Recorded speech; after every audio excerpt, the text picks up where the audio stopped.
Bom dia, nono ano! Na aula de hoje, a gente vai começar um conteúdo novo. E esse conteúdo é um conteúdo complementar, é um conteúdo que não está no livro de vocês. Por quê? Porque a gente já cumpriu todos os conteúdos da área de biologia do livro de vocês. Então, os conteúdos que a gente vai ver a partir de agora são conteúdos extras, complementares aos conteúdos do ensino médio, são conteúdos introdutórios e básicos para o ensino médio, tá bom? Então, a gente vai começar com bioquímica. A gente vai falar um pouquinho sobre a água e os sais minerais e após continuar falando aí sobre bioquímica, proteína, lipídio, carboidrato e aí vai, tá bom? Bora lá! Então, inicialmente, a gente precisa saber que todos os organismos existentes no planeta, embora eles sejam diferentes entre si, eles possuem uma semelhança, que é a sua constituição química. Isso é assunto lá do 6º ano, quando a gente viu que todos os seres vivos eles têm características gerais em comum. E uma dessas características é a composição química. A gente tem que os seres vivos eles têm um ciclo de vida, eles nascem, crescem, se reproduzem e morrem. Todo ser vivo tem célula, então são seres celulares. Todo ser vivo ele tem metabolismo e todo ser vivo tem composição química. Todo ser vivo é constituído de elementos químicos. E esses elementos químicos, eles são diversos. São constituídos de átomos e moléculas, que se agrupam por certas ligações específicas e sintetizam grandes constituintes químicos que se relacionam formando um indivíduo completo. Desta forma, é possível dividir os constituintes químicos dos seres vivos em dois grandes grupos, que são os constituintes orgânicos e os constituintes inorgânicos. E a gente vai ver separadamente o que é cada um desses constituintes, do ser vivo. Constituintes orgânicos. Os constituintes orgânicos são aqueles que estabelecem e formam funções orgânicas no organismo, formados predominantemente por carbono e outros elementos como o hidrogênio, o oxigênio, o nitrogênio, o fósforo e o enxofre. Juntos, esses átomos formam as proteínas, os ácidos nucleicos, e aí quando a gente fala de ácidos nucleicos, a gente recorre ao nosso material genético, o DNA e ao RNA. Também formam os carboidratos, os lipídios e as vitaminas presentes nos seres. Já os constituintes inorgânicos são aqueles que geralmente não possuem carbono em suas estruturas, como é a água e os sais minerais que a gente vai ver hoje.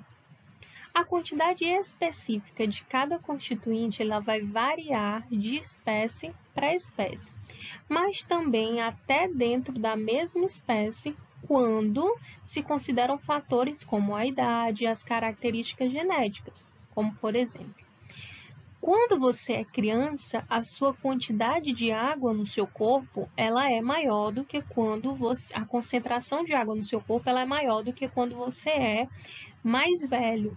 Isso é um fator a considerar, o fator idade, que está relacionado diretamente com a quantidade específica desse constituinte inorgânico no ser humano. O primeiro constituinte inorgânico que a gente vai ver é a água. A água ela é o constituinte mais abundante dos indivíduos.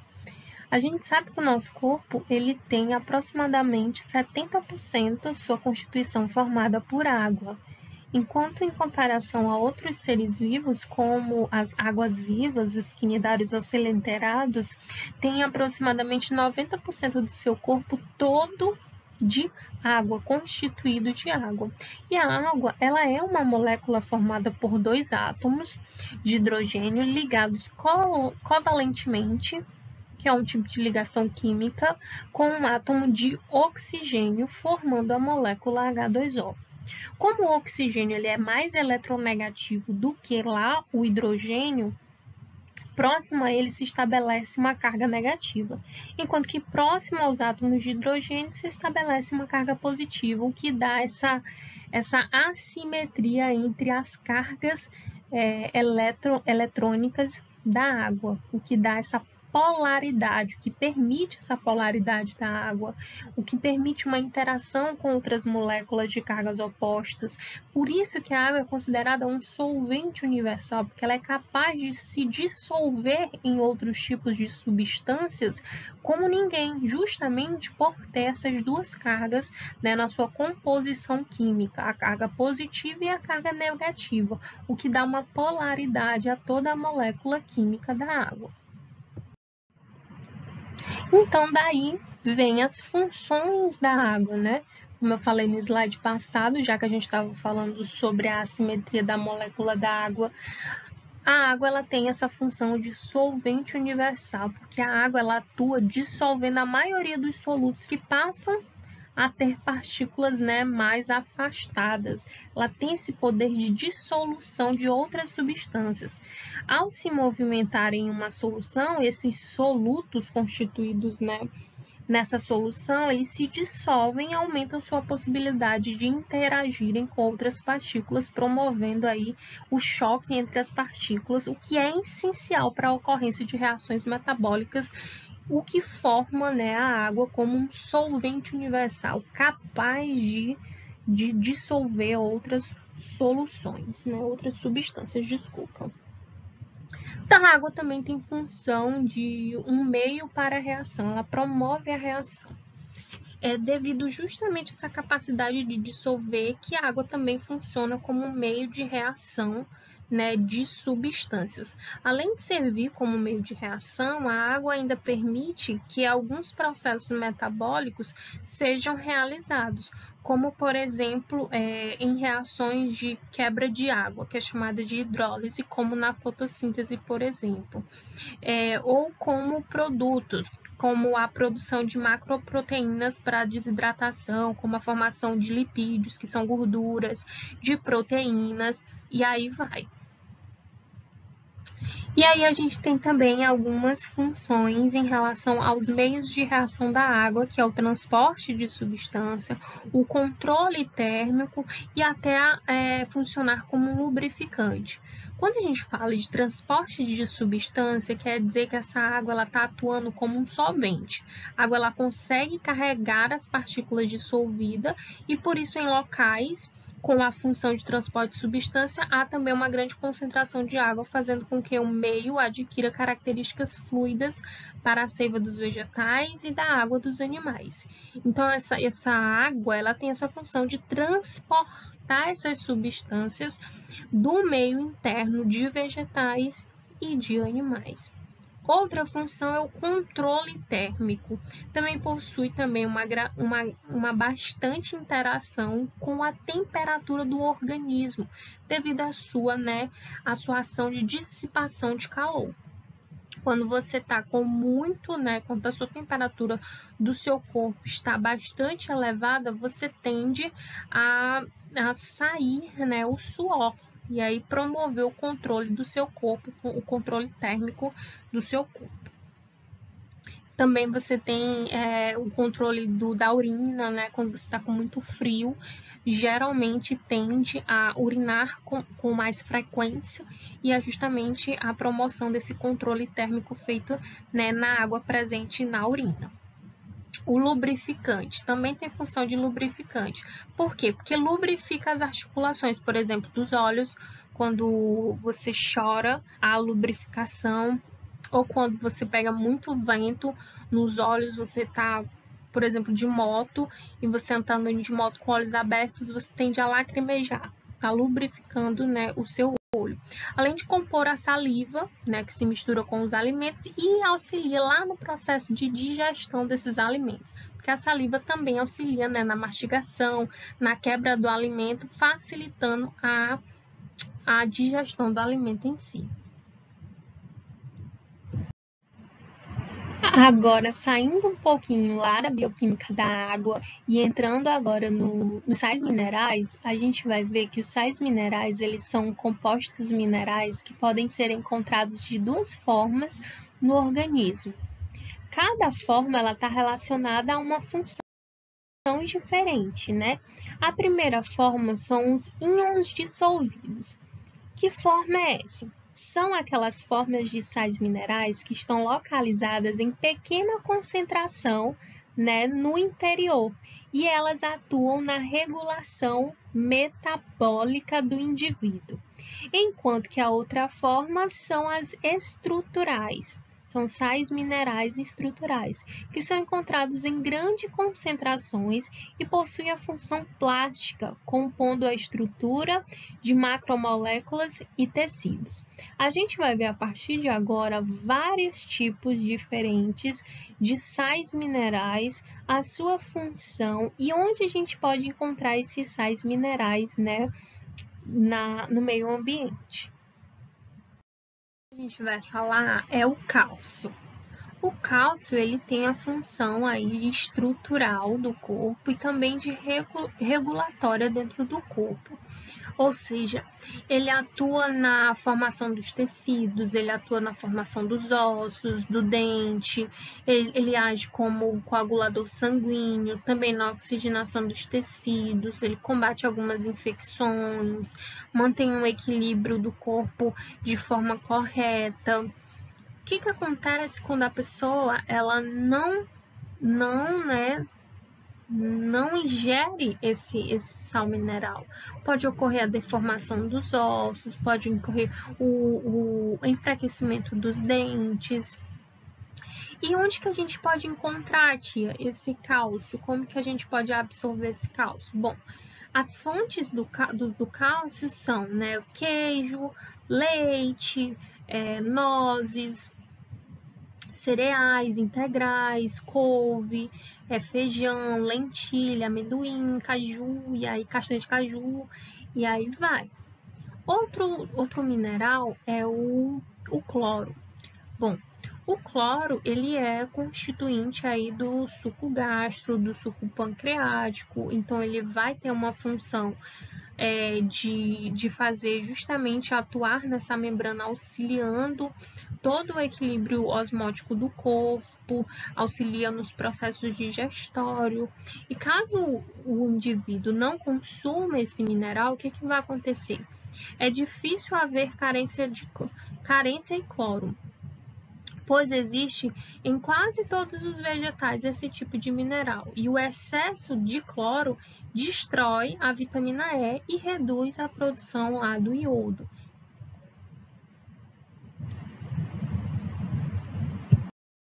O cobalto. O cobalto, ele tem função regulatória, ele tem uma atividade que estimula o crescimento e o combate de infecções cutâneas na pele.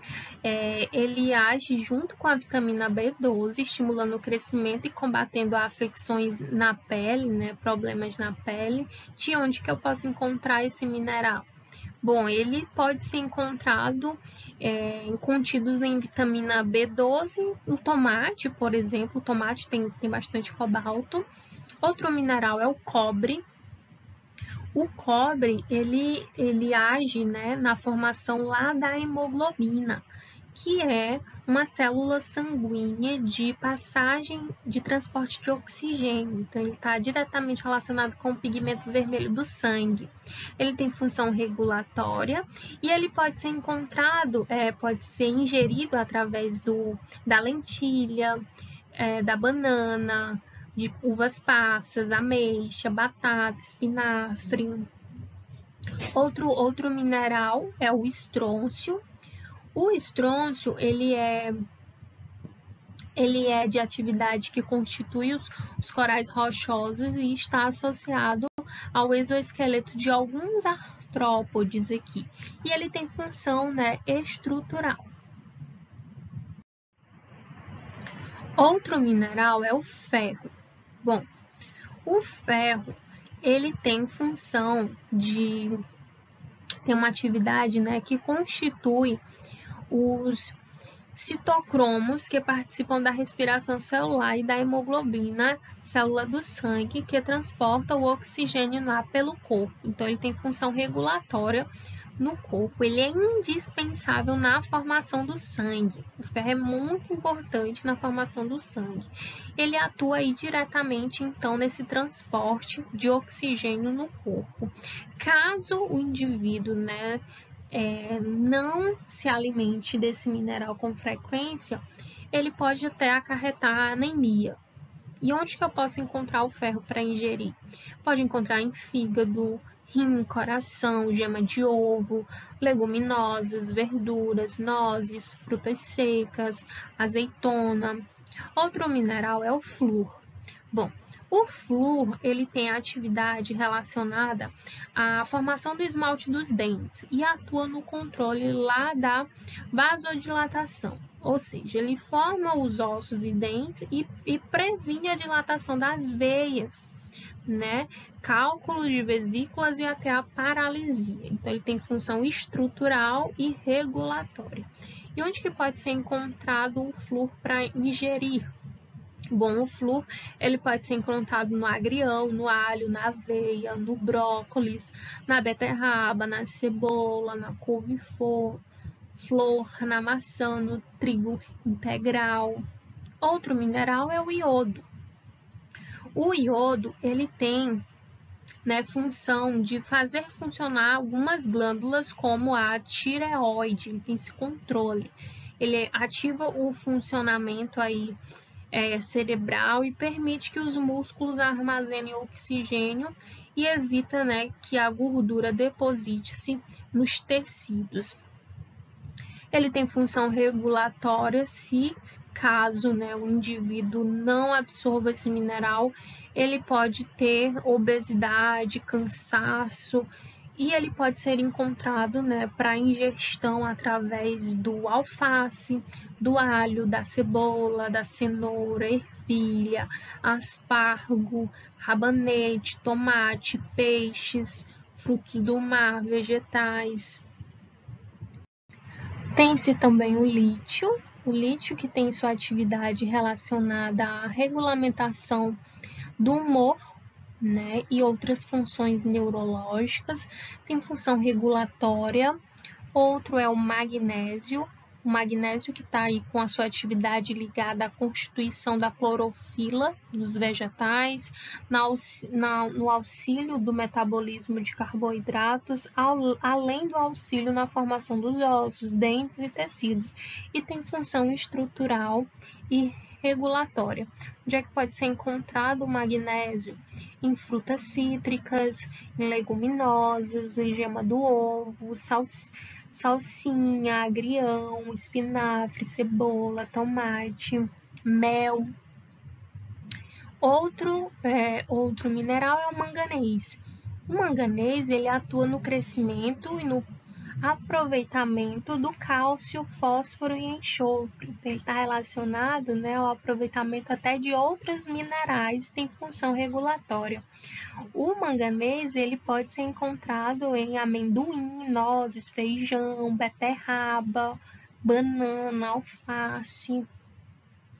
É importante sempre a gente destacar, né, que esses sais minerais, a gente tem que ingerir, eles não são produzidos no nosso corpo, a gente tem que ingerir, né, esses sais. Outro mineral é o molibdênio, que está relacionado à remoção e ao excesso de cobre no organismo e atua na oxidação do enxofre, tem função regulatória. Tem também o potássio. O potássio está associado na atuação do sódio, que está aí muito diretamente relacionado à regulação dos batimentos cardíacos, batimento do coração, o sistema muscular e contribui também para a formação de algumas células do corpo. O potássio ele pode ser encontrado na azeitona verde, na ameixa seca, na ervilha, na banana, na laranja, no tomate, nas carnes, no vinagre de maçã, no arroz integral. E caso não haja ingestão desse potássio, pode acarretar na diminuição da atividade muscular, inclusive na do coração. Então, é um mineral bastante importante. Tem-se também o selênio, né, que tem sua atividade relacionada à neutralização de radicais livres e atua na manutenção do fígado, que é uma importante glândula do sistema digestório, e também do sistema muscular. Tem função de regulação do organismo. O silício ele age na formação dos vasos arteriais, que é responsável pela sua elasticidade. Ele também atua na formação da pele, das membranas das unhas, dos cabelos, combate a doenças de pele e o raquitismo. A gente pode ingerir o silício através da ingestão de amora, aveia, alface, abóbora, azeitona, cebola, e ele tem função regulatória. O sódio ele impede o endurecimento do cálcio e do magnésio, o que pode formar né, os cálculos biliares lá na vesícula biliar do sistema digestório. Previne também a coagulação sanguínea e caso não haja ingestão né, desse sódio aí, desse mineral, o que pode acarretar? Pode acarretar cãibras, pode acarretar o retardamento da cicatrização de algumas feridas. Portanto, ele tem função regulatória e ele pode ser ingerido através da maioria dos vegetais, principalmente né, cenoura, cebolinha verde, também pode ser ingerido através de queijo, nozes e aveias. O vanádio, ele atua no crescimento de animais e na regulação enzimática, ou seja, na regulação daquelas enzimas que ajudam né, nos processos de aceleração de reações no nosso corpo e tem função regulatória. E por último, e não menos importante, a gente tem o mineral zinco, que atua no controle cerebral dos músculos, ajuda na respiração dos tecidos e participa aí no metabolismo das proteínas e dos carboidratos que vão ser falados mais na frente nas próximas aulas. Ela tem também uma função regulatória. Caso não haja ingestão do zinco com frequência, pode acarretar o indivíduo a diminuição da produção de alguns hormônios masculinos e favorecer né, a diabetes. Onde que pode ser encontrado o zinco para ingestão? Em carne, fígado, peixe, ovos, leguminosas, nozes. Bom, como atividade semanal, antes de eu passar a atividade semanal, eu quero deixar claro que, como é um conteúdo complementar, vocês podem estar pesquisando referências na internet, procurem ler um pouquinho sobre água, ler um pouquinho sobre sais minerais, para depois fazer, né, assistir a aula novamente se for necessário, para depois fazer a atividade. Porque o que eu estou percebendo? Tem alguns alunos que estão respondendo a atividade de qualquer forma, sem dar a devida importância que essa atividade tem para o desenvolvimento de vocês. Então, o que eu vou fazer a partir de agora? Vou ficar atenta em relação a esses alunos que estão fazendo atividade online de qualquer forma. Eu não vou mudar a metodologia que eu estou utilizando. Vai continuar sendo atividades online, porém, eu vou prestar mais atenção nesses alunos que estão fazendo de qualquer forma e não vai mais valer. E aí vai prejudicar vocês lá no final, gente. Vocês têm que ficar atentos a fazer as coisas corretamente para no final vocês não se assustarem com a nota de vocês, né? Porque isso tudo vocês estão sendo avaliados desde a participação até as respostas dessas atividades online. Não é só fazer e ter seu nome lá garantido e ter a nota. é fazer bem feito. Não é possível que depois de assistir uma videoaula, depois de ler um material, vocês não consigam acertar pelo menos uns 60%, 50% da atividade online. Errar tudo quer dizer que você não se inteirou acerca do assunto, não se inteirou nem de perguntar para a professora a respeito de alguma dúvida que possa ter surgido acerca do conteúdo. Então, você não está tendo um rendimento que valha, né, alguma nota para você. Tá certo? Então, não são todos os alunos, tem alunos que se dedicam mesmo, que fazem a leitura, que vão atrás, que fazem as atividades corretamente, e o professor sabe quais são esses alunos, e o professor também sabe os alunos que estão fazendo de qualquer forma, só para colocar o nome lá nas atividades. Tá bom? Então, a partir de agora, vou ter mais atenção em relação a isso. E esses alunos que estão só fazendo por fazer, eu não vou considerar atividade online. E aí o prejuízo não vai ser bacana no final, né? Quando saírem as notas. Então, fiquem atentos em relação a isso. Tá bom? Tchau, tchau. Bons estudos e até mais.